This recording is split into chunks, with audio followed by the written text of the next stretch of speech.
It's all art to me. The Mount Blanco Fossil Museum in Crosbyton serves as a time portal to a different age. That's what they really look like. Fossils, skulls, I need some of that. many of which director Joe Taylor has recreated.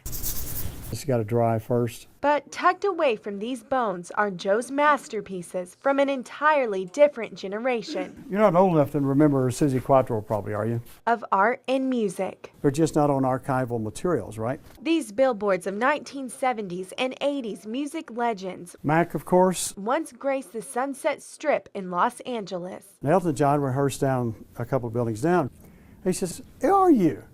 I knew you play Kiki D." It's a job Joe landed in 1973 after leaving his family farm in Crosbyton. I was just skin and bones from sneezing constantly. He traveled to Hollywood and saw Ray Smith painting in the window at Tower Records, I didn't know you'd get a job doing that. which gave him a burst of confidence. I went up there and looked at him, looked at his painting, and I said, "I can do that." He said, "Well, show me your stuff." And in 2 weeks, he said, "You're my chief painter now." In 6 hours, I was the fastest one. Joe's brushstrokes Blend them together. designed record covers on these canvases I looked at it as real art. with his own twist Sweetie Fire.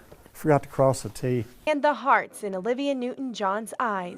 My girlfriend here, If memory serves him right, Joe painted nearly 700 of these, she's painted on a bed sheet. but was only able to keep a few dozen. Because they're only going to be up a month, and then we're going to paint them over and throw them away. One of those was this portrait of James Taylor. I said, "What's the deal with the watch?"